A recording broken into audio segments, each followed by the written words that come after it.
So dear friends, welcome to our channel, Bible Knowledge Channel.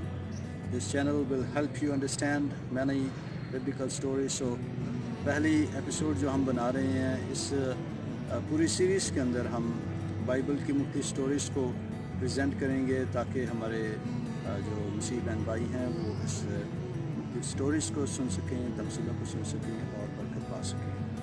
تو کل ہم نے جو ایک اسٹوری پڑھی تھی وہ تھی ان دا بگننگ۔ یہ اسٹوری تھی ٹوٹلی بگننگ کے متعلق۔ تو آج ہم اسی کہانی کو، ان کے پیدائش کی کہانی کو اردو میں پڑھیں گے تاکہ ہمارے بہن بھائی جو ہیں وہ اردو میں بھی سن سکے۔ تو آئیے پڑھتے ہیں دنیا کی تخلیق۔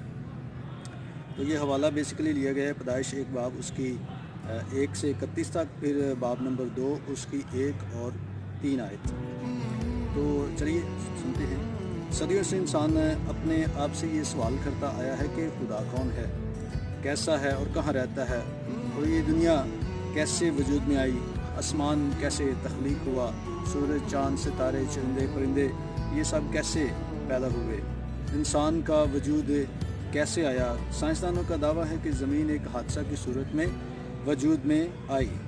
سائنس اس سلسلہ میں مختلف آرائے پیش کرتی ہے، لیکن وہ تمام جوابات جو ہیں وہ درست نہیں ہیں۔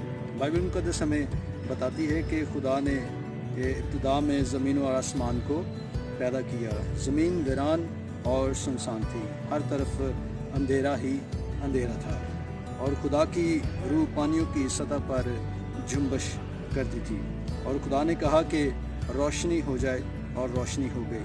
اور خدا نے روشنی کو تاریکی سے جدا کیا، اور خدا نے روشنی کو تو دن کہا اور تاریکی کو رات، پھر شام ہوئی اور صبح ہوئی، سو یہ پہلا دن ہوا۔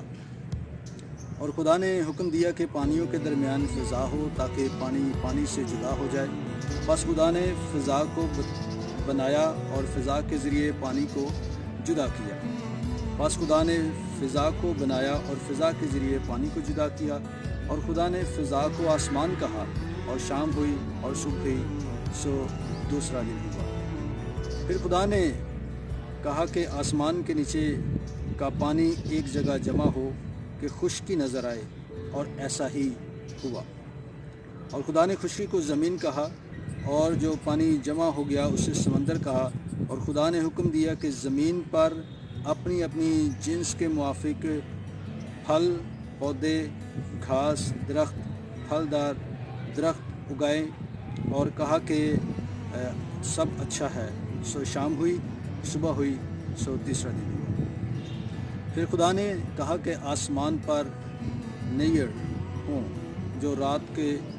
جو دن کو رات سے جدا کریں، اور وہ نشانوں اور زمانوں اور برسوں کے امتیاز کے لیے ہوں۔ سو خدا نے 2 بڑے نیر بنائے، یعنی نیر بڑا اور ایک نیر چھوٹا، اور ستاروں کو بھی بنایا اور انہیں آسمان پر رکھا کہ زمین پر روشنی ڈالیں، اور دن پر اور رات پر حکمرانی کریں، اور روشنی کو اندھیرے سے جدا کریں۔